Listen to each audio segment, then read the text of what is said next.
I watched them argue over my money while my coffee was still warm on the kitchen table. I remember thinking how strange it was that they all showed up at the same time, standing in a house that had been too quiet for too many years.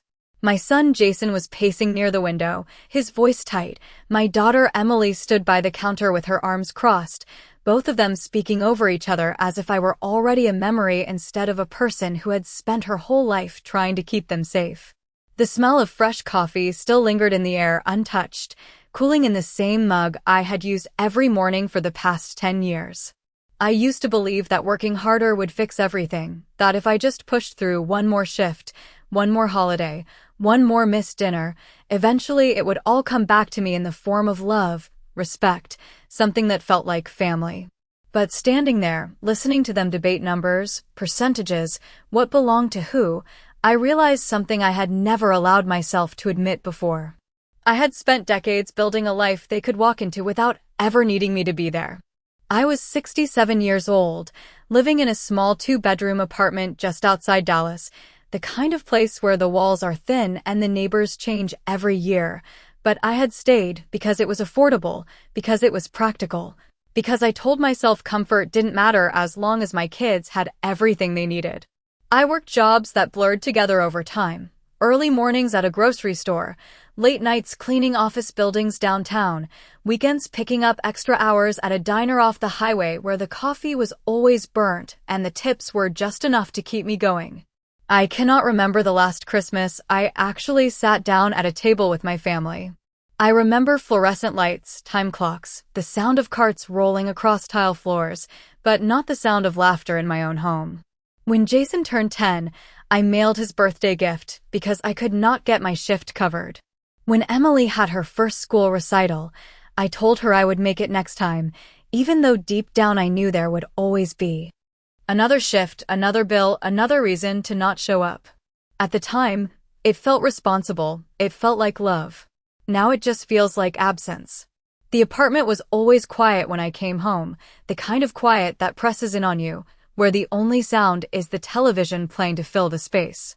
I would sit at the small kitchen table, still in my work shoes, eating whatever I had picked up on the way home, telling myself this was temporary, that one day I would slow down, that one day we would all sit together again and it would make sense. But life does not wait for someday. It just keeps moving quietly, steadily, until one morning you wake up and realize the people you worked so hard for have learned how to live without you. And now, as their voices filled the room, sharp and impatient, I could not help but notice that none of them were talking about me. Not really. They were talking about what I left behind. After they left that afternoon, the apartment felt even quieter than before, as if the walls themselves had listened and decided there was nothing left worth holding onto. I stood in the kitchen for a long time, staring at the coffee that had gone cold, trying to remember when silence had started to feel heavier than exhaustion. It was not always like this, at least that is what I used to tell myself. There was a time when everything I did had a purpose that felt clear, almost noble. I was 31 when their father left, just walked out one morning with a suitcase and a promise that he would call, a promise that faded as quickly as the sound of his car pulling away. That was the day I stopped waiting for anyone else to carry the weight. Jason was 7, Emily was 5, and I remember kneeling in the hallway after I tucked them into bed, telling myself that I would make it work no matter what it cost me.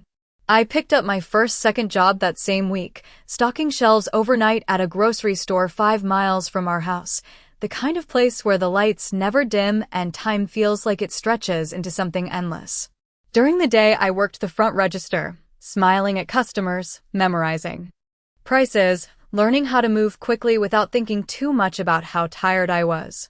On weekends, I took shifts at a diner just off Interstate 30, pouring coffee, wiping tables, listening to conversations that had nothing to do with me while my mind stayed somewhere else entirely. I told myself it was temporary, that once I saved enough, once things stabilized, I would slow down. But there was always something else. A school fee, a doctor visit, a broken appliance, a bill that arrived earlier than expected. Every time I thought I could breathe, something else demanded my attention. I stopped marking holidays on the calendar because they did not mean anything anymore. Christmas was just another double shift, Thanksgiving was another crowded day with customers in a hurry. Birthdays became quick phone calls between breaks. My voice rushed, their voices distracted.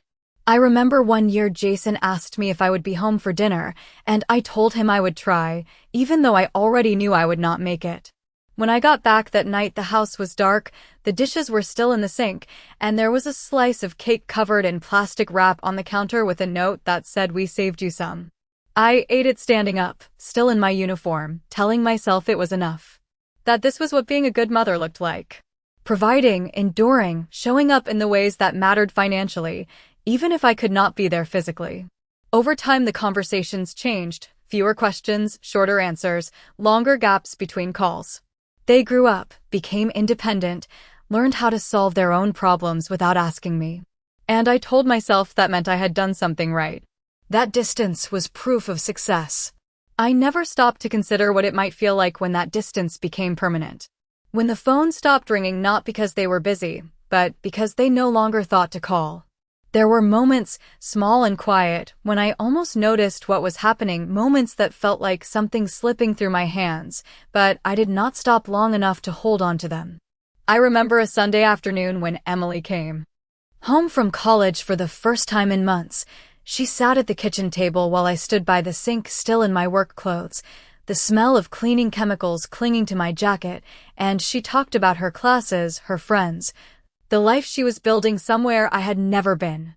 I nodded, I smiled, I told her how proud I was, but my mind was already moving ahead to the next shift, the next bill, the next thing that needed to be handled. She stopped talking at one point and just looked at me, really looked, like she was waiting for something more, something I did not know how to give anymore. I told myself she understood, that she knew why I was like this, that one day she would thank me for everything I had done. But she just gathered her things and left a little earlier than planned, and I went back to work that same evening like nothing had happened. Jason was different, quieter, more distant in a way that felt harder to explain. He stopped asking questions first, then he stopped sharing details, and eventually our conversations became something polite and careful, like two people who knew each other but were no longer sure how to connect. I would call him on my way home sometimes, sitting in my car in the parking lot with the engine still running, watching the clock, hoping he would pick up. When he did, it was always brief, always something like, "I am in the middle of something. Can I call you later?" And later rarely came. I told myself this was normal, that children grow up, that they become busy, that independence was the goal all along. But deep down there was a quiet understanding forming, something I kept pushing aside. They had learned to live without me, not out of anger, not out of resentment, but because I had shown them how. I had taught them that I would not always be there, that work came first, that presence was optional as long as the bills were paid. And they listened. They learned. They adapted. The house we used to live in together felt different every time I visited, smaller somehow, like it no longer held the same meaning. The walls had been repainted, the furniture rearranged, pieces of my life replaced without anyone mentioning it. I would sit on the edge of the couch, holding a cup of coffee that someone else had made, watching them move around comfortably in a space that used to revolve around me. Conversations would happen around me instead of with me. Plans would be made without asking if I wanted to be included. And I would smile, nod, tell myself this was just how things changed over time. That this was what success looked like. Children grown, independent, capable. But there was a moment, I remember it clearly, when I realized something had shifted in a way that could not be undone. It was during Thanksgiving, one of the rare years I had managed to take the day off. I showed up early, carrying a pie I had bought on the way, feeling almost excited in a way I had not felt in years. But when I walked in, everything was already in motion. The table set, the food prepared, laughter filling the room. They greeted me warmly, but it felt like I had stepped into something that did not need me to exist. I placed the pie on the counter, looked around, and for the first time I understood that I was not missing holidays anymore. The holidays had simply learned to continue without me. That Thanksgiving stayed with me longer than I expected, not because anything went wrong, but because nothing needed me to go right. I sat at the table surrounded by my own family and felt like a guest who had arrived without an invitation. The conversation moved easily between them, stories I had not heard, jokes I did not fully understand, memories that had formed without me being there to witness them.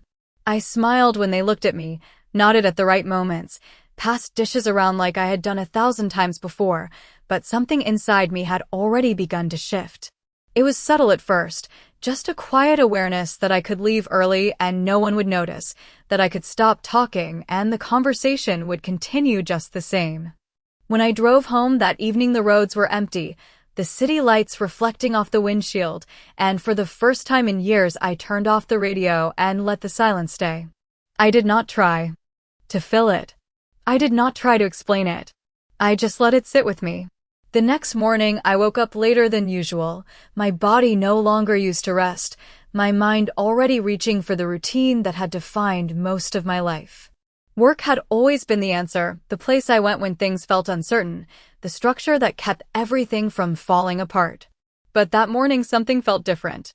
I stood in the kitchen, staring at the clock, realizing there was nowhere I had to be right away, no shift waiting, no urgent call pulling me forward.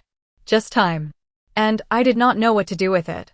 I made coffee, sat down at the small table by the window, and watched as the morning unfolded slowly outside. People walking their dogs, cars passing by, ordinary moments that I had spent years rushing past without noticing. I tried calling Emily later that day, just to talk, just to hear her voice without a reason attached to it. It went to voicemail. I left a message, simple, calm, something like I just wanted to check in, hope you are doing well.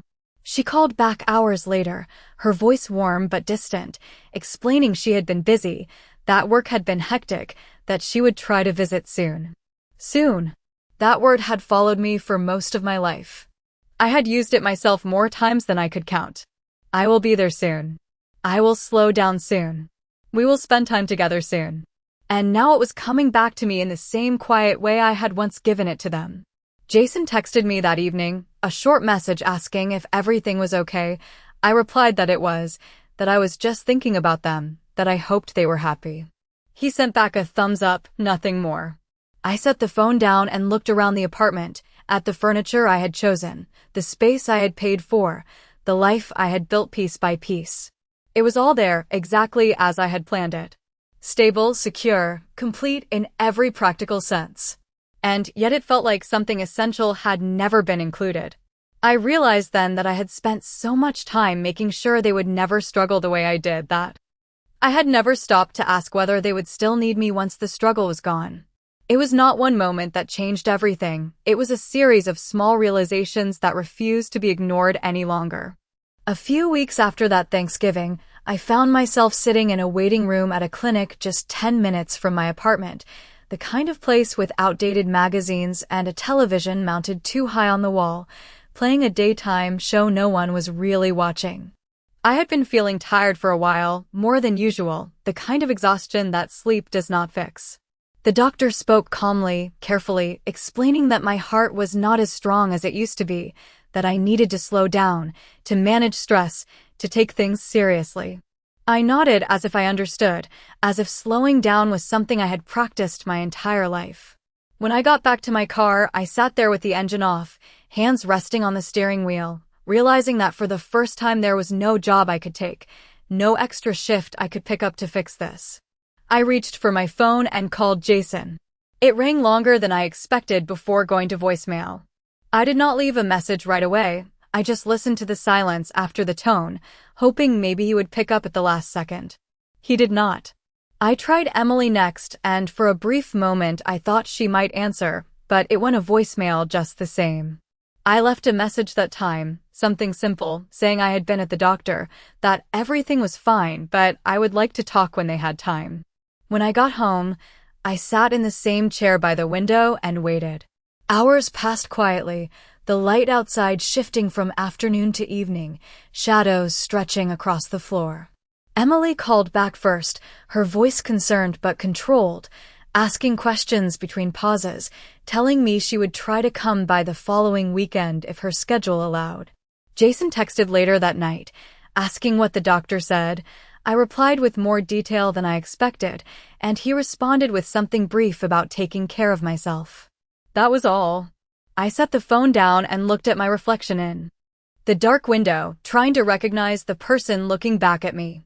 For years, I had measured my worth by how much I could carry, how much I could provide, how little I needed in return. But sitting there, I could not ignore the truth that had been building quietly over time. When I needed something, even something as simple as a conversation, I did not know how to ask for it, and they did not know how to give it. Not because they did not care, but because I had never shown them that I needed care in the first place. The days that followed felt slower, heavier in a different way, like time had expanded but meaning had thinned out. I started noticing things I had ignored before, the way the apartment echoed when I moved from room to room, the way the evenings stretched longer without interruption, the way my own thoughts filled the space where conversation used to be. And somewhere in that quiet, something settled into place. Not anger, not regret in the way I expected, but a kind of clarity. I had spent my life preparing them to be fine without me. And now they were. The clarity did not arrive all at once. It came quietly, settling into the spaces where noise used to live, filling the gaps I had spent years ignoring. I began to see my life not as a series of sacrifices, but as a pattern I had repeated so consistently that it became invisible to me. Every decision had felt responsible at the time, every extra shift justified, every missed moment explained away with the same quiet promise that I would make up for it later. But later never came.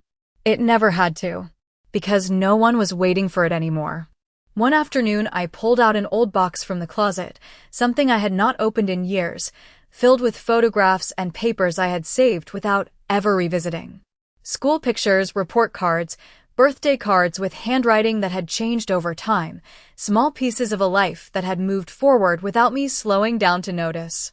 I sat on the floor and went through them one by one, not rushing, not trying to organize them, just letting each moment exist for what it was. There was a picture of Jason at 8 years old, standing in front of a science project, smiling in a way I did not remember seeing in person. Another of Emily holding a certificate from school, her eyes bright, looking just slightly off to the side as if she had been searching for someone in the crowd. I realized then that I had not just missed events, I had missed the way they looked at the world, the way they changed, the small details that turn into memories. And those details do not come back. They do not wait. They simply become something you can only imagine. I placed the photos back in the box slowly, carefully, as if handling something fragile, even though the damage had already been done. That evening I made a decision that did not feel dramatic or emotional. It felt practical, almost routine, the same way I had approached most of my life.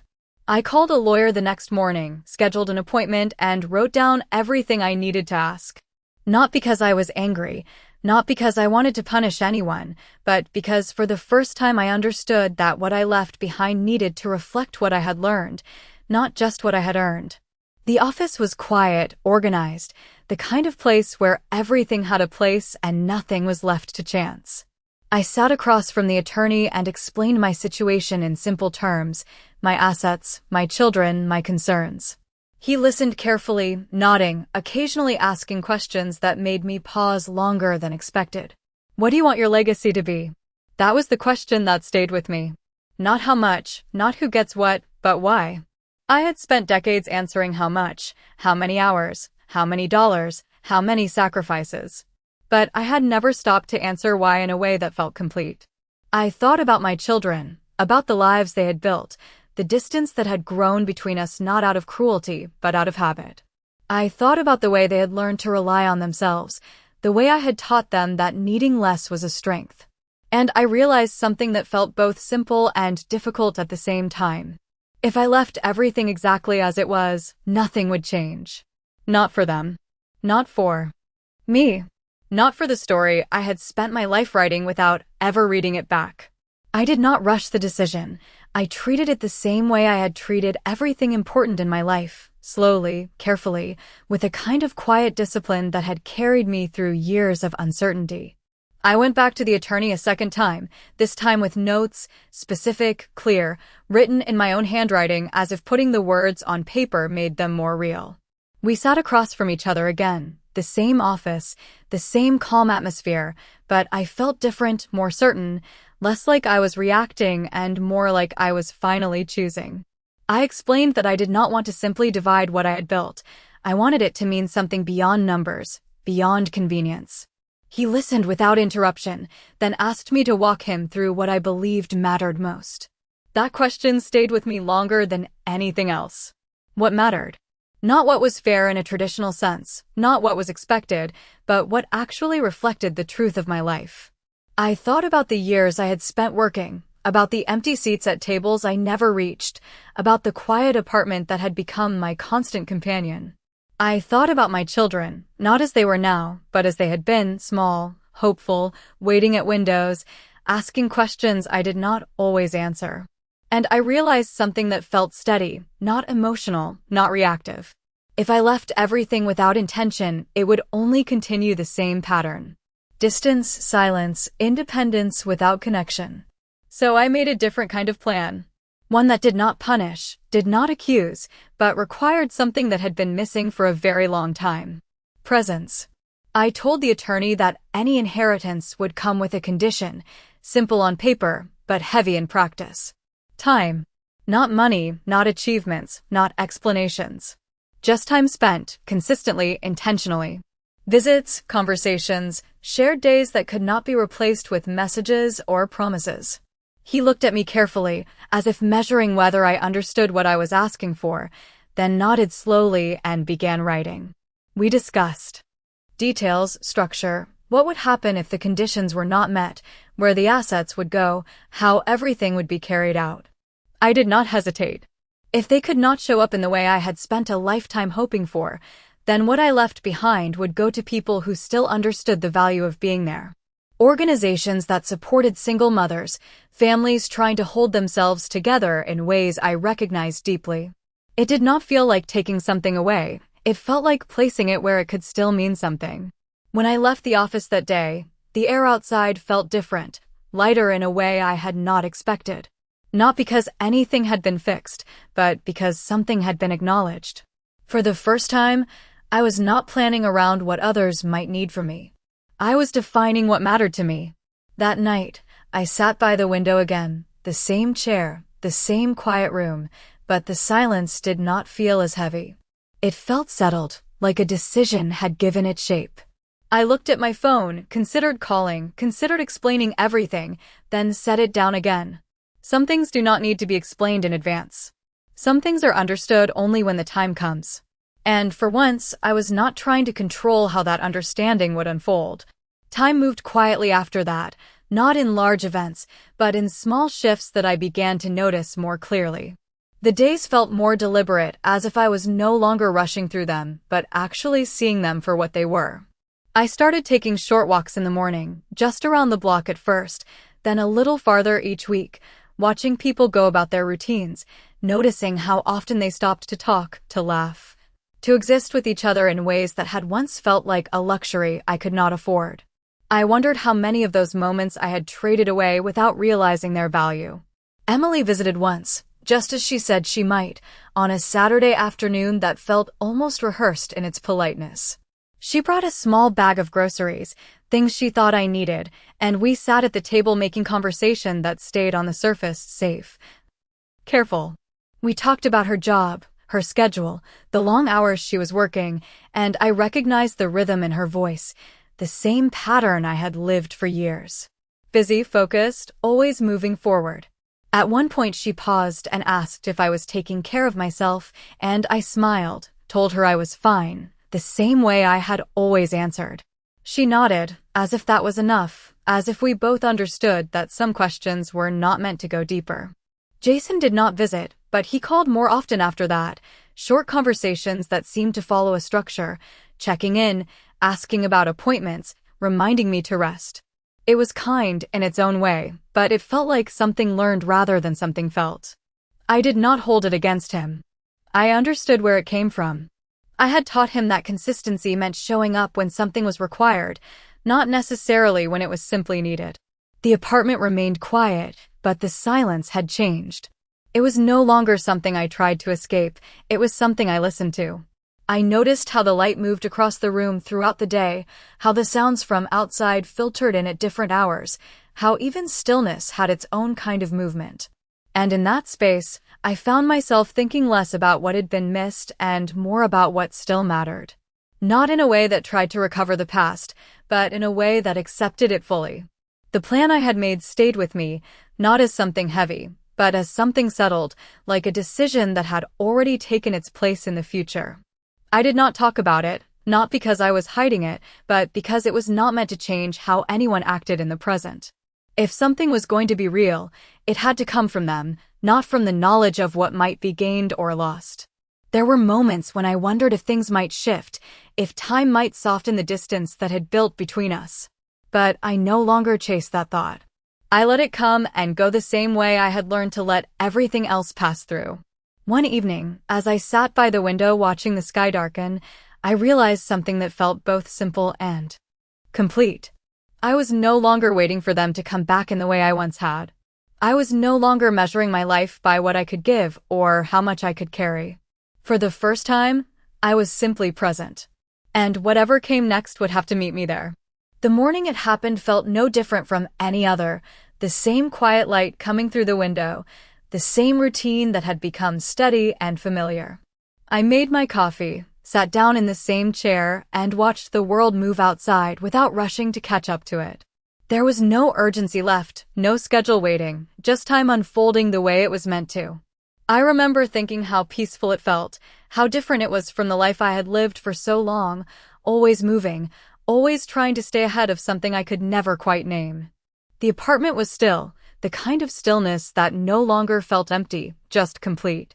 When everything was settled later, when the calls had been made and the arrangements quietly handled, they came together again, not in my apartment this time, but in the office where the final decisions would be read aloud. Jason arrived first, his expression tight, controlled, the way it always was when something mattered to him more than he wanted to show. Emily came shortly after, her movements careful, her voice softer than usual, as if she already sensed that something was not going to go the way she expected. They sat across from each other, exchanging small words, polite, distant, the same way they had learned to exist around each other over the years. The attorney spoke clearly, professionally, explaining the structure, the decisions, the intentions behind everything that had been arranged. At first, they listened quietly, nodding, waiting for the part that made the most sense to them. The division, the numbers, the outcome they had already begun to imagine. But that part did not come the way they expected. Instead, there were conditions. Not complicated, not hidden, just simple and direct. Time, presence, consistency. Requirements that could not be completed in a single visit or explained away with busy schedules. They looked at each other then, confusion shifting into something sharper, something unsettled. Questions followed. Practical at first, then more urgent, trying to find a way around what had been clearly written. The attorney answered calmly, repeating what was already there, that the terms were final, that the intention was clear, that the outcome would depend entirely on what they chose to do moving forward. Silence settled into the room, heavier than before, as if the weight of something unspoken had finally been placed in front of them. Not money, not property, but something they could not calculate as easily. They had spent years building lives that did not require me, and now they were being asked to give something they had never practiced. Time without expectation. Presence without condition. They did not argue the way they had before, not loudly, not openly. Instead, there was a quiet tension, a kind of distance even between them, each considering what this meant, what it required, what it revealed. And for the first time, the conversation was not about what I had left behind. It was about what had been missing all along. In the end, the decision unfolded the only way it could. Not through conflict, not through confrontation, but through absence. Days passed, then weeks, and the conditions remained unmet, not out of defiance, but out of habit, the same pattern that had shaped everything before. And so what I had built moved quietly in a different direction, toward people who understood the value of showing up, of staying, of being present in ways that cannot be replaced. The final words the attorney read were simple, almost understated. She spent her life providing. But she left this world waiting. And for once, the silence that followed was not empty. It was understood.